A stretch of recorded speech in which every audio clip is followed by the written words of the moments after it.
que entró con algún temor.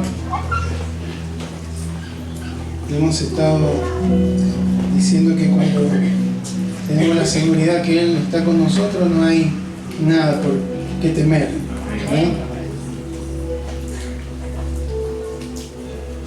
Es una expresión de dependencia del Señor, no es una expresión de valentía, sino que en realidad estamos diciendo que lo que la Biblia nos enseña, que Él es nuestro refugio, que en Él podemos estar confiados y seguros.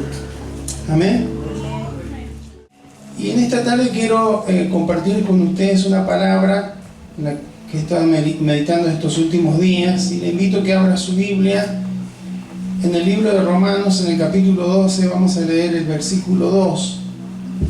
Romanos 12:2.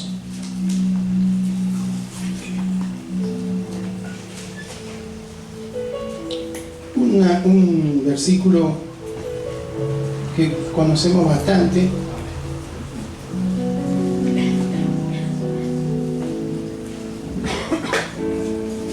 que dentro de otros más vamos a ver alguna verdad que el Señor nos quiere recordar en este mes que está finalizando y que se ha tomado en el ámbito cristiano como el mes de la Biblia, ¿sí?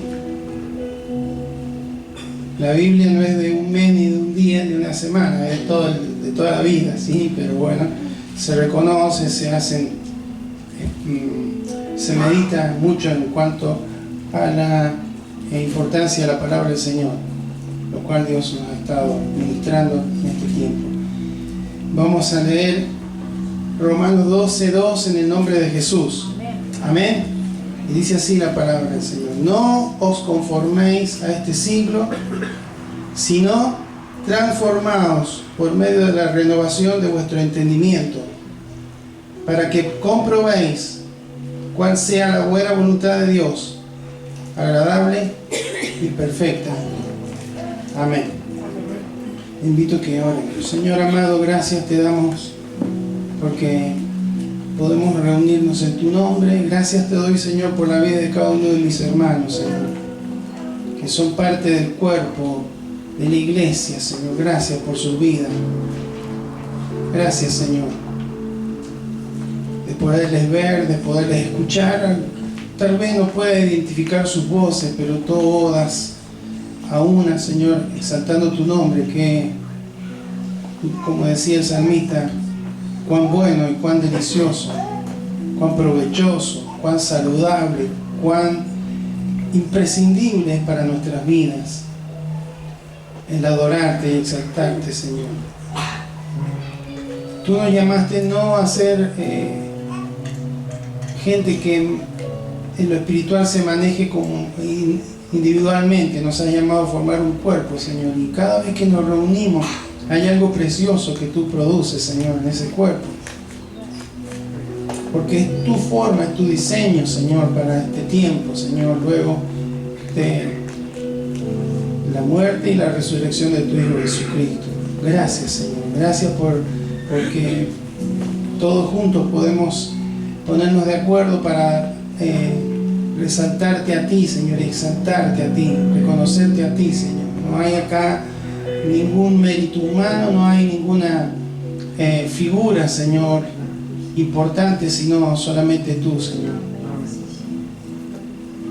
Y como tú eres un Dios que habla, Señor, que te has revelado a través de tu palabra, Señor, queremos oír tu voz, queremos escuchar lo que tu Espíritu, Señor, ha de instruirnos, ha de recordarnos, ha de exhortarnos en esta tarde, Señor. Te rogamos que sea esa tu gracia, Señor, moviéndose a través de mi vida, esa unción que viene de ti, Señor, para que esas palabras, esos pensamientos que puedan alcanzar mi mente, Señor, y mi corazón provengan de ti, Señor. Y que mientras tu palabra está siendo predicada, Señor, el poder de tu Espíritu, Señor, sea manifiesto sobre cada uno de los corazones de tus hijos. Al igual que los niños y niñas que están allí, Señor, escuchando la palabra, tu unción, tu gracia sobre cada clase, Señor. Te lo pedimos en el poderoso nombre de Jesús. Amén. Y amén.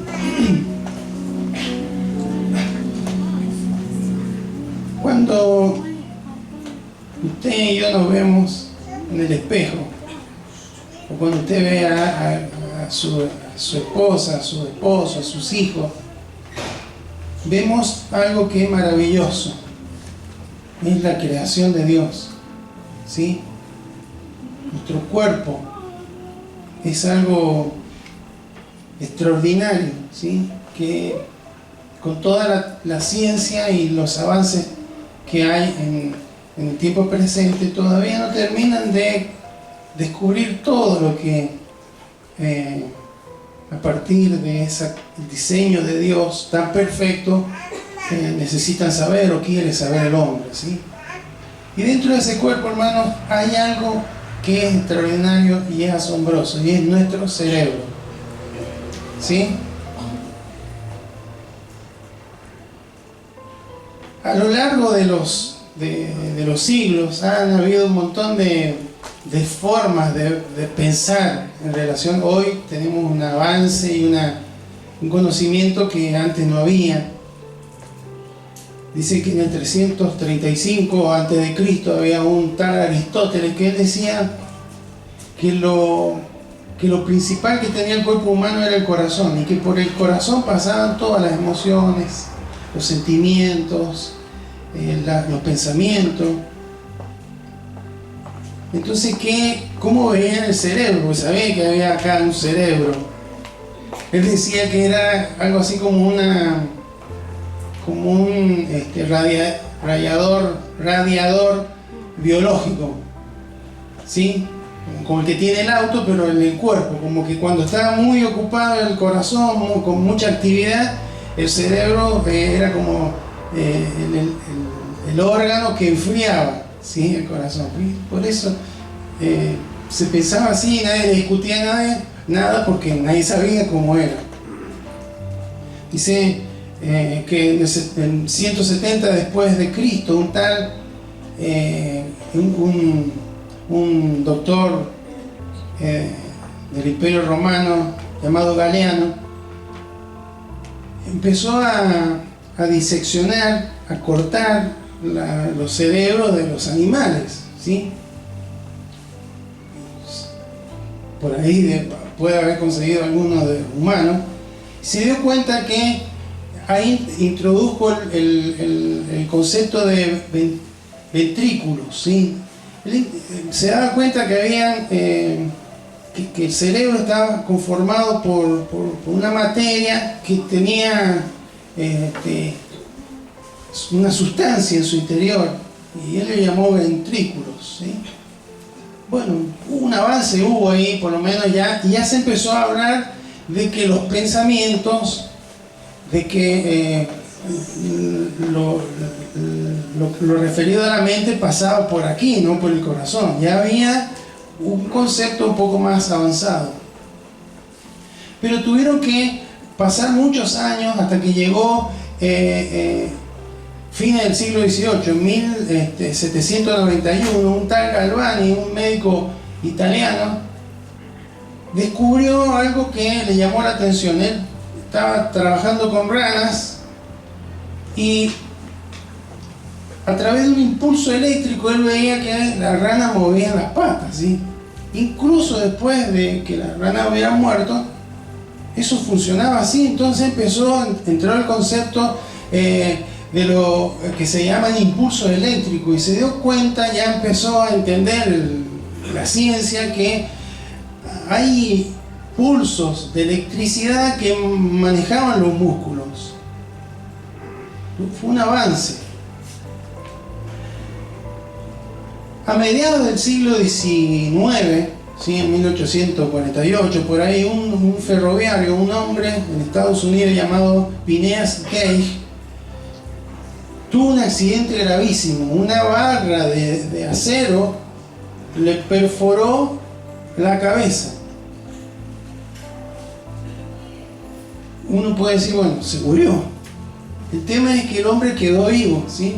Pero le rompió todo lo que es el hemisferio izquierdo, ¿sí?, del cerebro.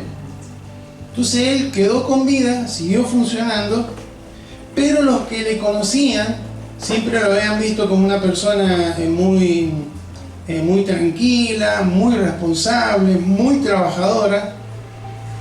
Pero después de ese accidente notaron que cambió su actitud, empezó a ser una persona impulsiva, irascible, irresponsable, que no quería hacer las tareas que tenía que realizar. Y ahí se dieron cuenta que habían partes del cerebro, que había zonas del cerebro que manejaban ciertas conductas o ciertas, tenían ciertos lineamientos sobre la persona, sobre la personalidad del ser humano. Entonces empezaron a investigar de otra manera. Entonces hubieron unos médicos más a fines del siglo XIX, principio del siglo XX, donde algunos médicos, uno español, otro italiano, empiezan a exponer la teoría neurológica, la teoría neuronal de las neuronas. Se dan cuenta, debido a los estudios, porque ya había un avance en los microscopios, eran más potentes, más específicos, los colores y las tintas que permitieron ver cómo aproximadamente el cerebro funcionaba, les hizo darse cuenta que había unas células que componen el cerebro que llamaron neuronas y que estaban conectadas unas a otras formando redes, y que de ahí partía todo, los movimientos, el habla y demás. Recién al principio del siglo pasado, no estamos hablando de tanto, 125 años, ¿sí?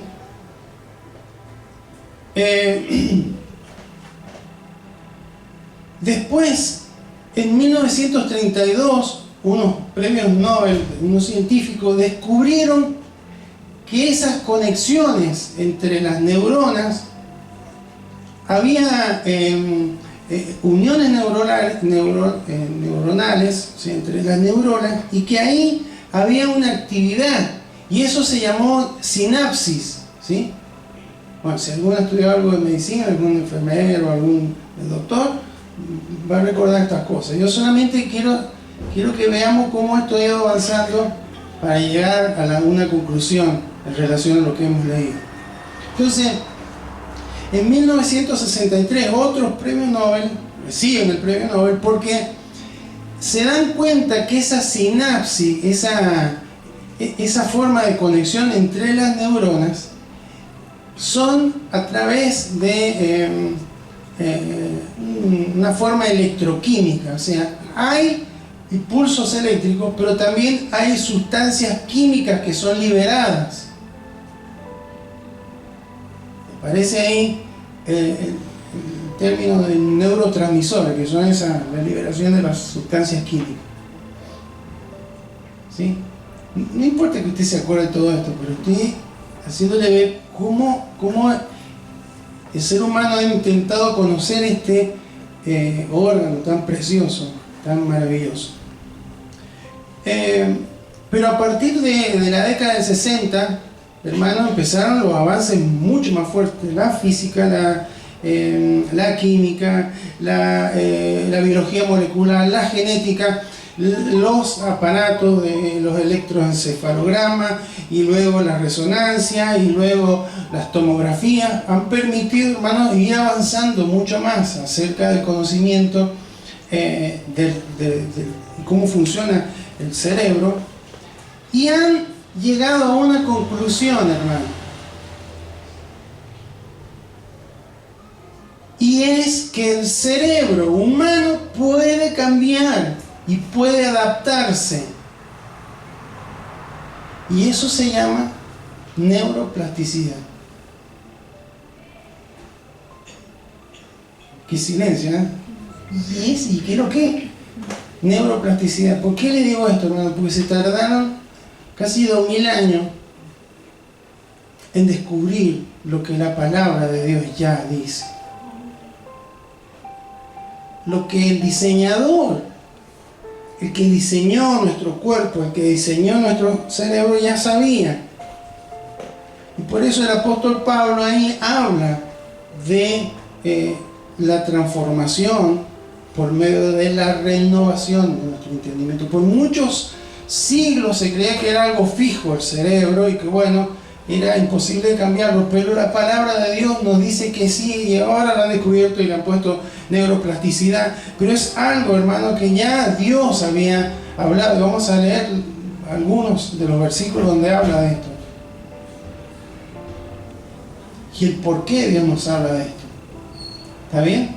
Entonces, por eso, hermanos, que una de los estudios que se han visto es sobre las personas que tienen un accidente cerebrovascular. Una persona de repente queda imposibilitada o con un medio hemisferio que no le funciona y en otra parte del cerebro empieza a tratar de reaprender a hablar, a moverse, a hacer lo que antes hacía. Eso se llama neuroplasticidad.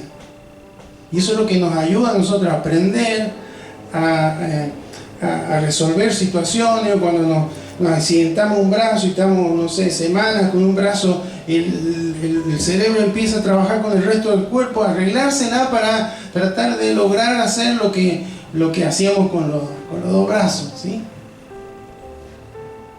Entonces, esa capacidad del cerebro de reconfigurarse, de cambiar, hermano, lo realiza a través de pensamiento y a través de experiencia repetitiva. Así que Dios nos va a ir marcando a través de la palabra. Entonces, esas conexiones neuronales lo que hacen es fortalecerse. Cuando nosotros, por ejemplo, estamos con una persona y la vemos cotidianamente, cada vez que la vemos la recordamos, recordamos su voz, su nombre, un montón de cosas. Pero cuando pasa mucho tiempo que no vemos a las personas y la volvemos a ver, por ahí miramos y decimos, la conozco, pero no me acuerdo cómo se llama. ¿Vio? ¿Por qué? Porque el pensar poco, el estar poco con esa persona hace que esas uniones entre las neuronas se debiliten. Y hay veces que hay desconexiones. Veo que hay momentos que uno se acuerda con precisión, día, hora, fecha, algo que ha pasado, y a medida que van pasando los años se acuerda menos hasta que se lo olvida. Bueno, eso porque se desconecta, hay una desconexión. En las redes neuronales hay una que como no se usa mucho se desconectan y hay conexiones que vuelven a realizarse. Sí, esto es lo que los científicos han descubierto hoy, pero es lo que la palabra de Dios dice. El apóstol Pablo acá está escribiendo en Romanos 12, primero habla de que debemos ver nuestra vida, hermano, como una vida de adoración. Habla ahí en el versículo 1 de un sacrificio vivo, santo y agradable, que es nuestro culto racional. No tendiente solamente a pensarlo cuando nos reunimos. Nuestra vida debe ser la vida de un adorador. Y para poder ser alguien que se presente ante Dios como un sacrificio vivo, como alguien que se consagra a Dios, dice, lo que no tienen que hacer es tomar la forma, conformarse, seguir los patrones, las culturas, las ideas, los pensamientos que el mundo traza y quiere imponerte, sino que tienen que transformarte por medio de la renovación de vuestro entendimiento. ¿Por qué? Porque solamente de esa manera vas a poder comprobar la voluntad de Dios y vas a poder hacer la voluntad de Dios. Y eso te va a llevar a ser ese adorador, ese que realmente presenta su cuerpo en sacrificios vivos, santos y agradables a Dios. Amén.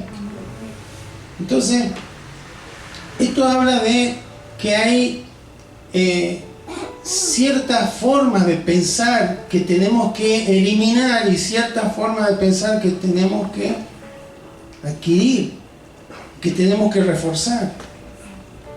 Amén. Eso es lo que está diciendo. Los pensamientos tienen que ser renovados. ¿Por qué, hermanos? Porque cuando nosotros recibimos la obra de Dios, del nuevo nacimiento, nuestro espíritu que estaba muerto es otorgada la vida espiritual. No podemos conectar una vez más con Dios.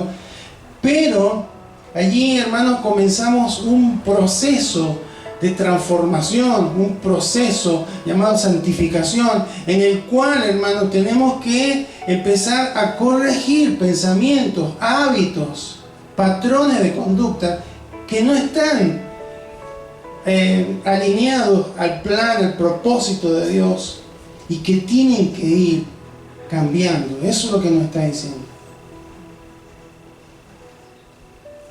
Amén.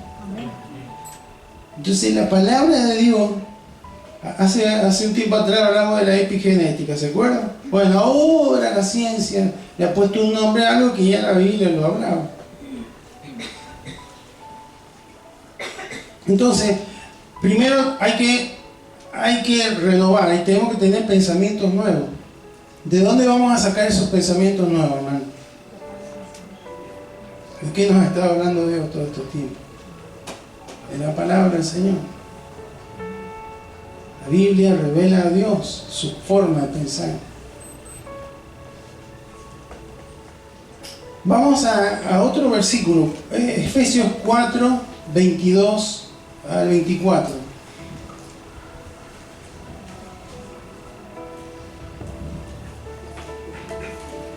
Efesios 4, 22 al 24. Vuelve a hablar de la neuroplasticidad, ¿sí? En cuanto a la pasada manera de vivir, despojados del viejo hombre, que está viciado conforme a los deseos engañosos, y renovados en el espíritu de vuestra mente, y vestidos del nuevo hombre, creado según Dios, en la justicia y santidad de la verdad. Aquí habla algo similar a lo que habla en Romanos. Acá habla de vestirse el nuevo hombre, habla de nuevos hábitos. El viejo hombre, hermano, es la vieja naturaleza que no muere, que día a día debemos crucificarle, decirle no, ¿sí? La carne, también expresada en la palabra. Entonces, dice ahí que es como si, lo ejemplifica el apóstol como si fuera una prenda vieja que no sirve, hay que ponerse una nueva. ¿Cuál es? El nuevo hombre, nuevos hábitos. No solamente pensar, sino nuevas actitudes, nuevas formas, nuevas formas de accionar en la vida, nuevas formas de conducirnos.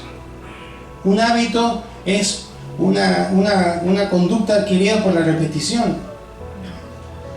Cuando venimos a Cristo hay un montón de buenos hábitos que tenemos, que son saludables, formas de alimentarnos, de conducirnos en el trabajo, pero también hay otros hábitos que son incorrectos. En el trato con la esposa, en el trato, en la forma de mirar, en la forma de pensar, en la forma de oír. Y lo hemos tomado y bueno, siempre fue así. Pero que Dios dice, no, eso que es del viejo hombre, tenés que cambiarlo. No solamente pensamientos, habla de nuevos hábitos para nuestras vidas. Entonces, hermano, la idea es que cuando uno recibe a Cristo, cuando uno nace de nuevo, es transformado en una nueva persona, una nueva criatura. Entonces su conducta, que viene por su forma de pensar y por la repetición de buenos hábitos que están en la palabra de Dios, harán que nuestras vidas, hermanos, puedan significar un testimonio y representen, hermanos, el estilo de vida de un adorador que lo hace en espíritu y en verdad, que lo hace ahí, como dice, en justicia y en la santidad de Dios. Amén. ¿Es posible o es imposible? Ahora la ciencia dice que sí, hermano, así que no hay ninguna posibilidad de decir, bueno, sí, pero es muy difícil. Vamos al Salmo 1, versículo 2, un salmo muy conocido. El primer versículo dice que es feliz, dichoso el hombre que no anduvo en consejo de malos, ni que en silla de escarnecedores se ha sentado, sino, versículo 2, que en la ley de Jehová está su delicia, su deleite, su interés. Y dice, y en su ley, en esa ley, la ley de Dios, hermano, habla acá de la revelación, de cómo Dios ha revelado a través de la Escritura. Entonces, en esa ley medita de día y de noche. Es como, dice, sucede en algunas ocasiones, parece que hay una mujer que había leído un libro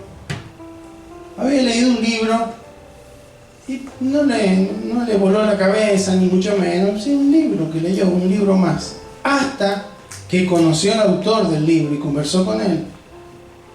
Así que volvió a releer el libro, pero ahora lo hizo con un entusiasmo y con una determinación y con un interés totalmente diferente. Eso pasa, hermano, cuando usted y yo no conocíamos a Cristo y veíamos la Biblia y no entiendo nada, no sé, no tiene nada que ver conmigo, hasta que conocemos al autor. Y ahí este interés, esta delicia debe empezar a ser algo que forma parte de nuestra vida. Y cuando habla de meditar, hermano, en el hebreo la palabra habla de susurrar. Los rabinos en la época de Jesús, y probablemente ahora también, tenían presente esto, a tal punto que ellos leían una parte de la Escritura y durante el día la iban repitiendo, vez tras vez. El susurrar eso significa meditar, repetir, repetir, repetir. Porque, hermano, la ciencia dice que cuando repetimos y repetimos y repetimos, las conexiones empiezan a fortalecerse. Esas conexiones divinas, esas conexiones que son que nos hacen bien y que afectan todo, porque el versículo que sigue diciendo el Salmo, será como árbol plantado junto a corriente de agua que da su fruto a su tiempo y su hoja no cae, y todo lo que hace prosperará. En todos los ámbitos del corazón es afectado. Cuando alguien repite y se repite, asimila, comprende y recibe y actúa en consecuencia con la palabra del Señor. No es para pongo un cassette que me diga, no, es repetírmela hasta que sea incorporada, hasta asimilarla, hacerla propia. Amén. Y esa repetición continua, hermano, ¿qué hace? Cambia nuestra manera de pensar. No es que cuando nacemos de nuevo, hermano, Dios viene y nos hace un cerebro nuevo, listo, ahora va a empezar a hacer todo lo correcto, me va a agradar a mí en todo. No es así. Y fíjese que siempre la responsabilidad es de cada uno. Porque no está diciendo Dios, yo te lo voy a hacer. Por supuesto que el Espíritu Santo nos ayuda y demás, pero hay una intencionalidad. Hay un interés, hay una delicia, un propósito, un interés. Amén. Vamos a otro versículo bíblico que habla acerca de esto, de que la ciencia ha comprobado, Josué 1:8.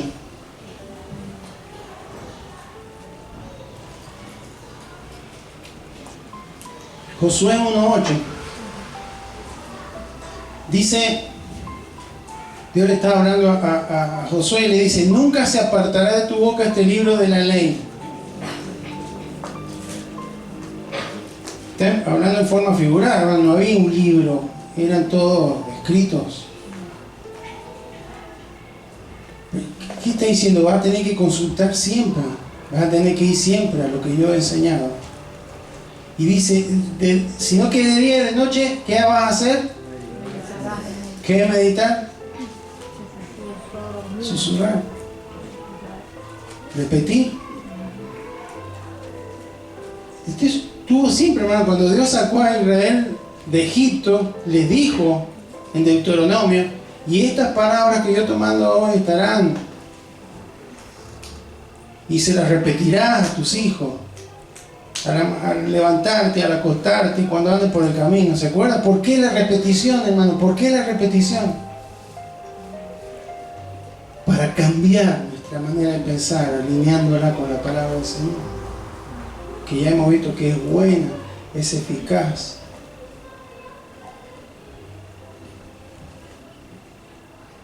Que nos ayuda a que todas las cosas salgan de una manera diferente. Entonces, nunca se apartará de tu boca este libro de la ley, sino que de día y de noche meditarás en él.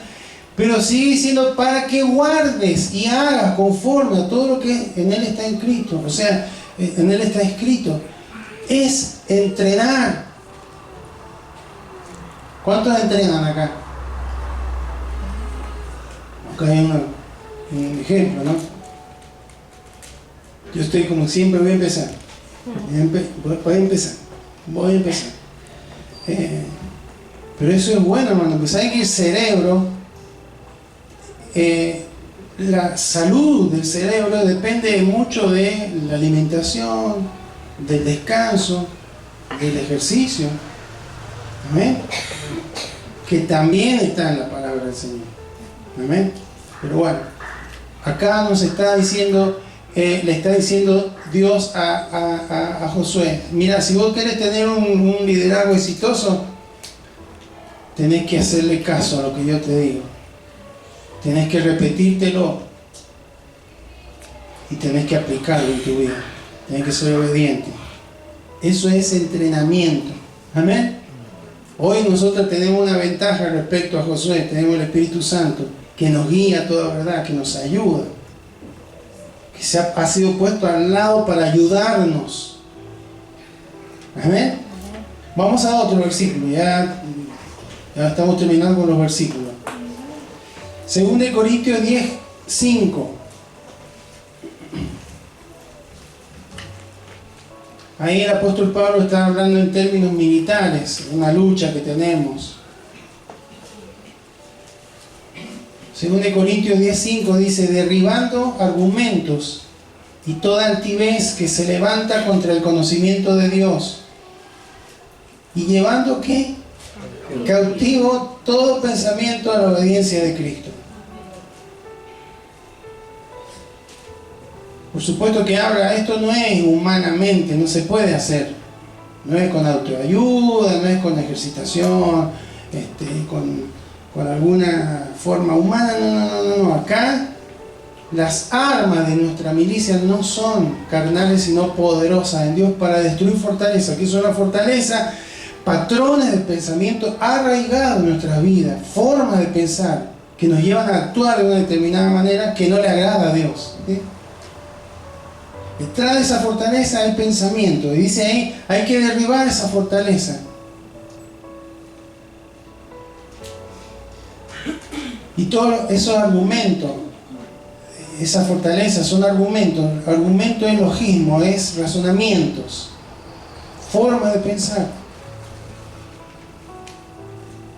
Y dice ahí que debemos llevarlos cautivos a la obediencia a Cristo. No solamente que hay que esa fortaleza que no permite que la verdad de Dios avance en nuestro corazón, sino que llevar cautivo ahí, como es un término militar, significa, hermano, cuando un ejército tomaba una fortaleza, imagínense un castillo donde están todos ahí atrás de la fortaleza y son vencidos, los vencedores iban, sacaban a esos que estaban ahí y se lo llevaban cautivo.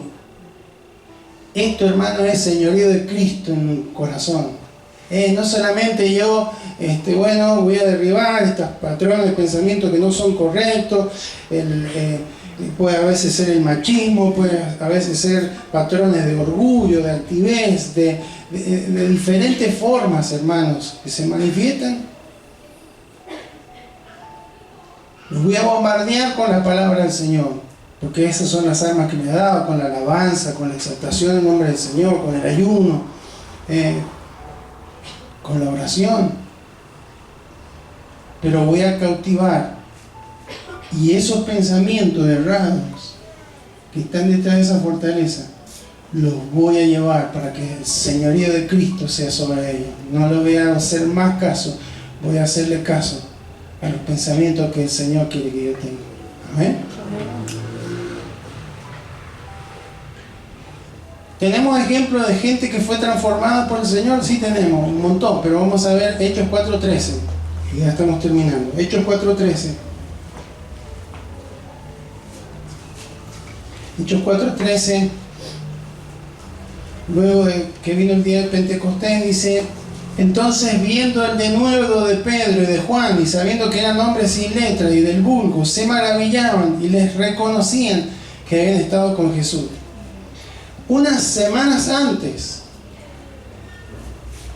50 y algo de días antes, hermanos, menos de 2 meses antes, habían estado escondidos a lo lejos, con un tremendo terror de que les quitaran la vida. Y ahora, hermanos, su carácter, su forma, habían sido transformadas con de nuevo ahí el poder del Espíritu Santo obrando, ese fuego que descendió sobre ellos. Si me tienen que matar, si tengo que dar mi vida por Cristo, no, ahora sí ya estaban dispuestos a hacerlo. ¿Quién hizo ese cambio, hermano? El Señor. Pero porque se mantuvieron en obediencia. Y todo ese tiempo estuvieron esperando esa promesa. Llegó el Espíritu Santo sobre ellos y fueron transformados. Por eso, hermano, qué importante que usted y yo, como Dios nos ha hablado al principio de este año, seamos llenos del Espíritu Santo. Que podamos reconocer su voz cuando dice: no, esta es la verdad. Acá tenía una fortaleza que hay que derribarla. Esta es la verdad. Filipenses 3, 7 y 8. Filipenses 3, 7 y 8.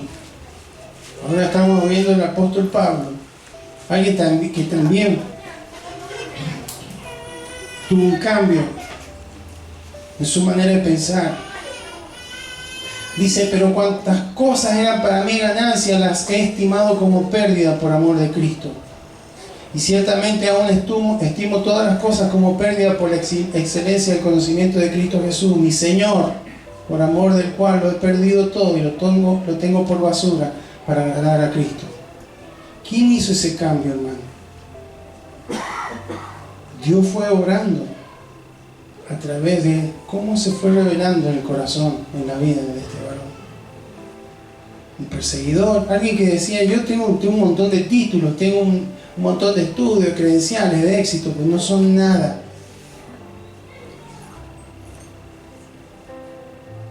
Eso, hermano, habla de que lo que hoy la ciencia ha descubierto, Dios ya lo sabía porque Él nos creó. Se puede cambiar, hermano. Usted tiene un cerebro maravilloso.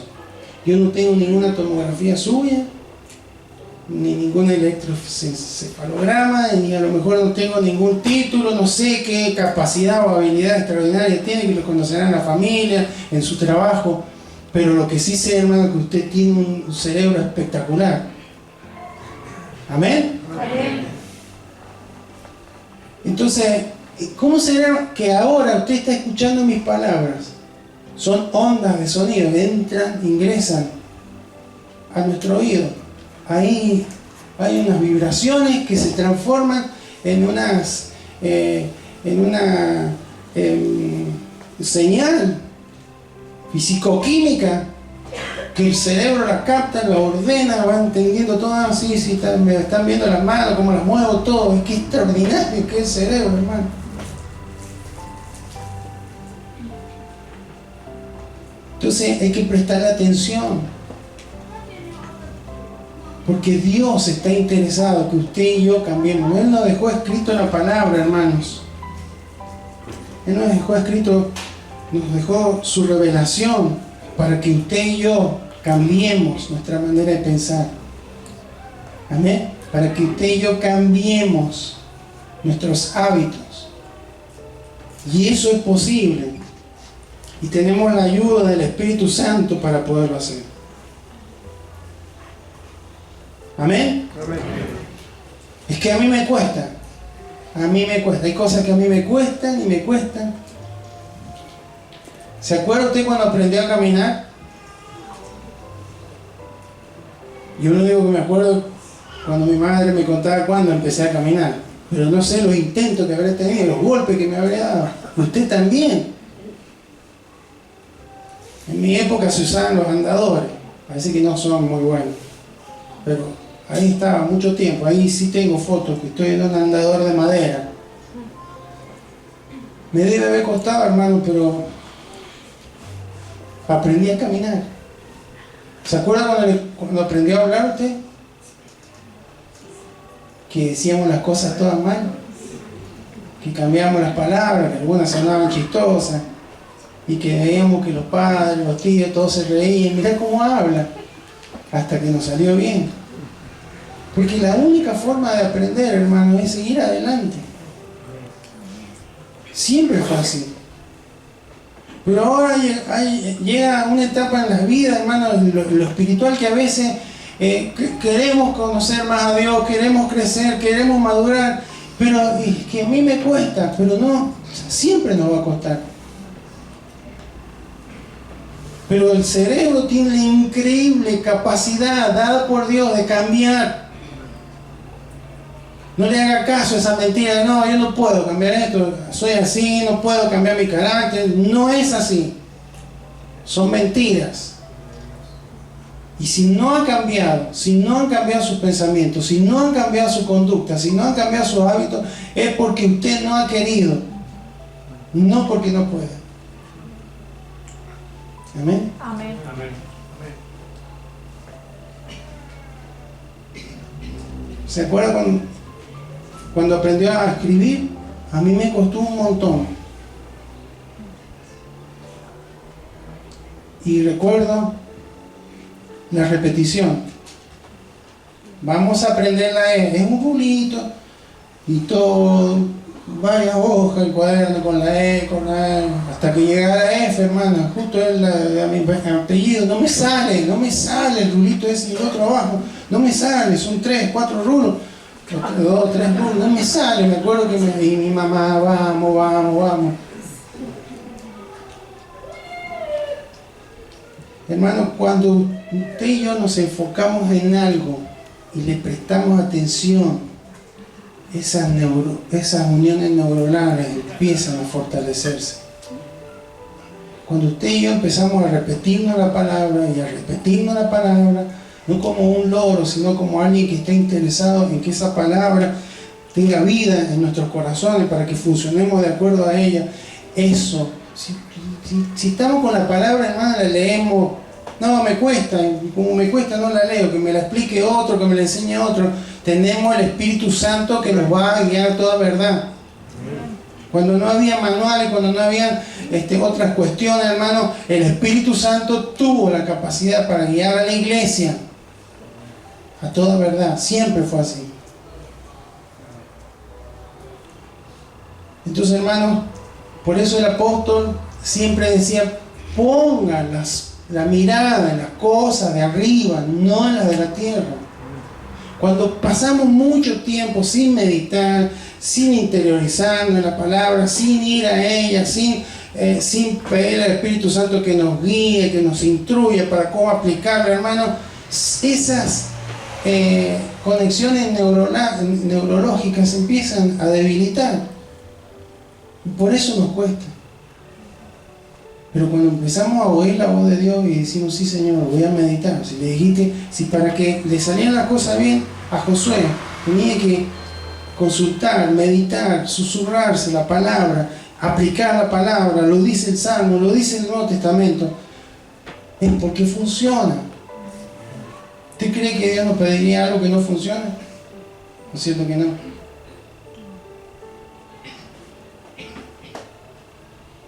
Termino, hay un versículo muy poderoso ahí en Filipenses 4:8.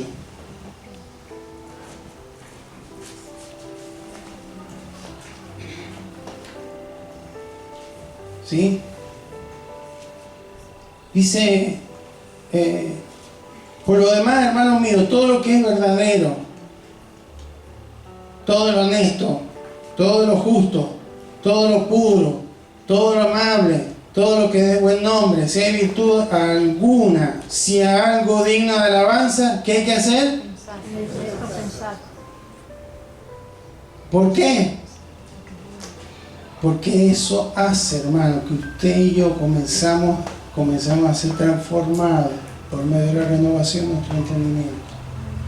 Y así podemos comprobar cuál es la buena voluntad de comprobar, así, la voluntad de Dios es lo mejor para mi vida. He intentado esto, he intentado aquello, me he dado cuenta que no era lo mejor. Lo mejor es escuchar a Dios y hacer lo que Él dice que tengo que hacer. Amén.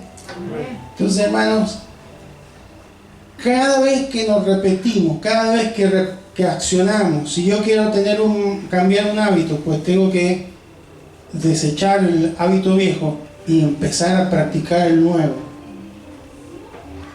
¿Me va a costar? Ninguno se acordó cómo aprendí ni a caminar, ni a hablar, ni a escribir. Algo se habrá acordado, pero nos costó un montón, hermano. Está bien, hay algunos que nacen con ciertas habilidades que otros no tienen, ¿no? Hay algunos que nacen con la habilidad de Messi, otros que nacen con la habilidad de Chopin, otros, sí, está bien. Hay cuestiones fisiológicas que nos diferencian, pero cuando alguien se propone, a Einstein, hermano, uno de los cerebros más lúcidos del siglo pasado, cuando era un muchacho, cuando era un estudiante, él no era el más destacado y le iba mal en matemática.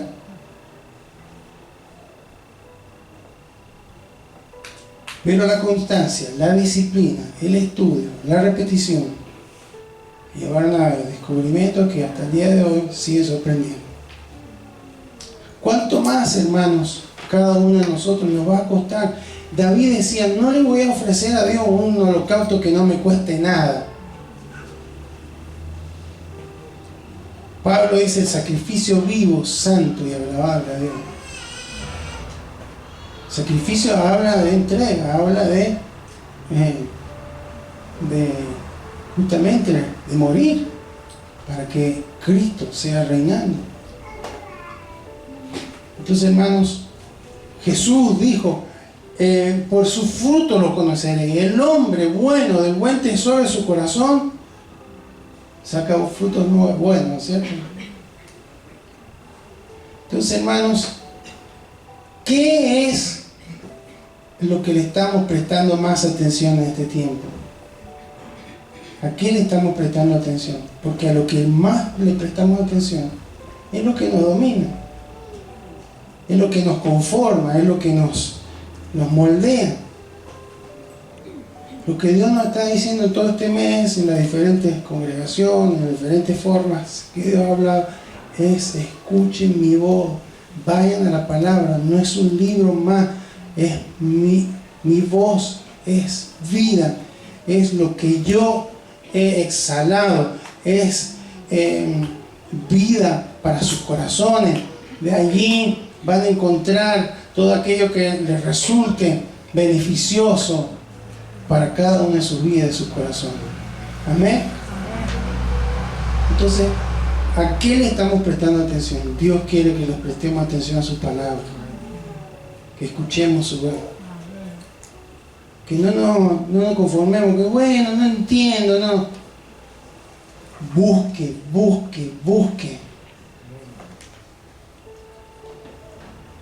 Dios tiene poder para guiarlo, para que esa palabra que está siendo hablada en lo privado pueda encontrar lugar, pueda ser asimilada en cada corazón. Nuestros frutos hablan de lo que les prestamos atención. Amén. Que en este tiempo, hermanos, podamos ser transformados por el poder de la palabra del Señor. Amén. Ya la ciencia lo explica ahora. Y el apóstol Pablo no ha estudiado neurología, no ha estudiado nada del cuerpo humano, pero tenía una revelación de parte de Dios que ya sabía cómo funcionaba. Así que, iglesia, Dios nos ha dado este libro para que lo escuchemos, para que lo meditemos, para que lo estudiemos y para que se haga vida en nuestro corazón. Amén. Invito que se quede ahí, bueno, así está más cómodo para que luego pasemos a la cena del Señor. Bendito Señor, en esta tarde te damos gracias porque tu palabra es verdad, Señor. Muchas veces hay gente que ha tratado de cuestionar tu palabra con detalles, Señor, geográficos, de tiempo.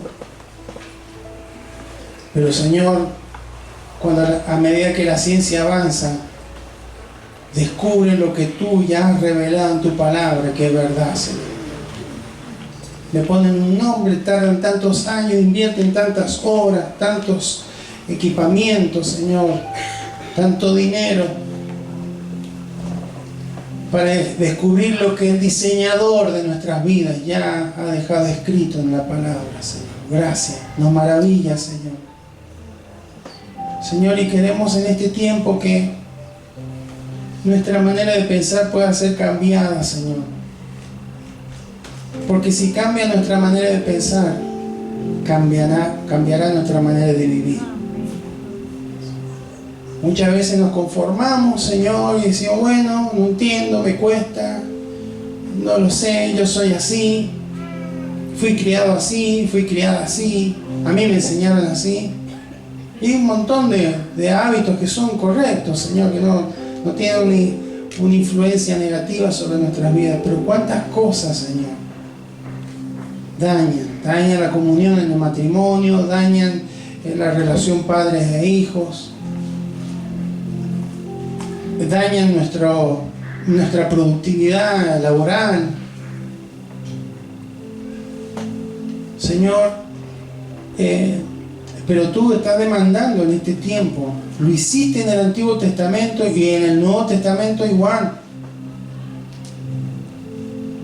Le dijiste a Josué, mirá,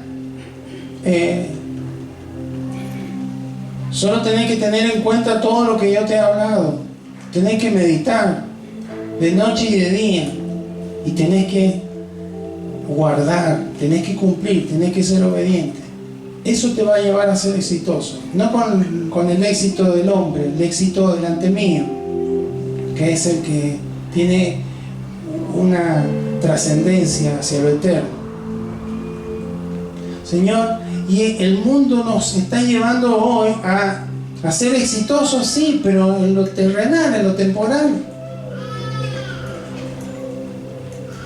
Y estamos, Señor, perdiendo, Señor, el lograr ser como el árbol plantado junto a corrientes de agua que da su fruto a su tiempo y su hoja no cae y todo lo que hace prospera, Señor. Porque no nos estamos deleitando, Señor, en ti, en tu palabra, en el autor de este libro maravilloso.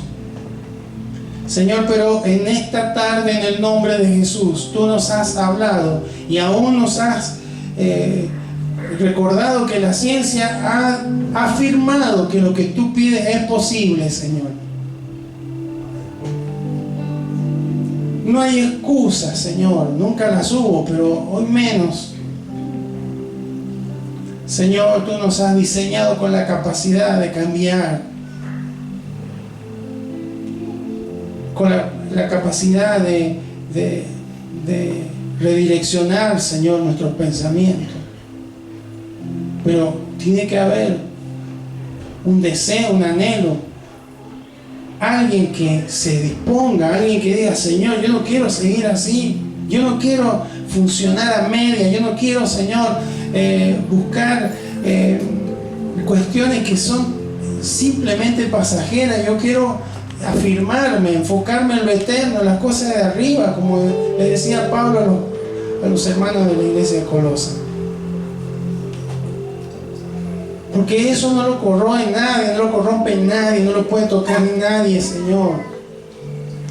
Señor, ayúdanos, Señor, a ser hombres y mujeres, Señor, transformados, Señor, con pensamientos renovados, con hábitos renovados, Señor, cuyos frutos, Señor, estén reflejando, Señor, el fruto de tu Espíritu, Señor, sobre cada una de nuestras vidas y corazones. Gracias, Señor. Hombres que se dispongan, Señor, hombres que den el ejemplo, Señor, a su esposa, a sus hijos, Señor, que vayan adelante, porque tú, Señor, nos diste esa responsabilidad. Gracias, Señor, por la ayuda idónea que siempre está y siempre nos exhorta y nos confronta, Señor. Pero cuántas veces hemos fallado como hombres, Señor, en tomar y asumir la responsabilidad bíblica, Señor, que tú nos das. Señor, en el nombre de Jesús, en el nombre de Jesús, necesitamos en este tiempo que tú estés interviniendo, Señor, que tu Espíritu Santo esté trayendo convicción, dirección, Señor, a nuestros corazones, para que podamos aprovechar esta herramienta poderosa que tú nos has dado a cada uno, Señor, para que no se nos pase el tiempo, Señor, sin desarrollar, Señor, el tremendo potencial que tú nos has dado, Señor, a través de nuestro cerebro, Señor. Gracias, Señor. Gracias, Señor. Te honramos, Señor, en esta tarde. Te bendecimos, Señor. Te bendecimos, Señor. Señor, que pueda haber una intención en cada corazón de buscar, de ir a tu palabra. Que sea, Señor, realmente la consulta permanente en nuestros corazones, Señor. En el nombre de Jesús. En el nombre de Jesús. Gracias, Señor. Porque tú moriste en la cruz, resucitaste y ahora tenemos esa ventaja, Señor. Que estás en nuestros corazones, tu Espíritu nos hará recordar todo lo que a veces lo cotidiano nos quiere hacer olvidar. Y nos va a guiar a toda verdad y nos va a convencer cuando algo no es justo, cuando algo no es de tu agrado, Señor. Cuando algo te ofende, cuando algo te entristece, Señor. Y tú nos has dado armas poderosas para derribar todos esos argumentos y todas esas fortalezas, Señor. Y cautivar pensamientos, Señor, arraigados. Llevarlos a la obediencia a Cristo. Diciendo, tú eres el Señor. Quiero funcionar como tú quieres, no como yo quiero, como yo aprendí o como yo me formé. Gracias, Señor. Gracias por este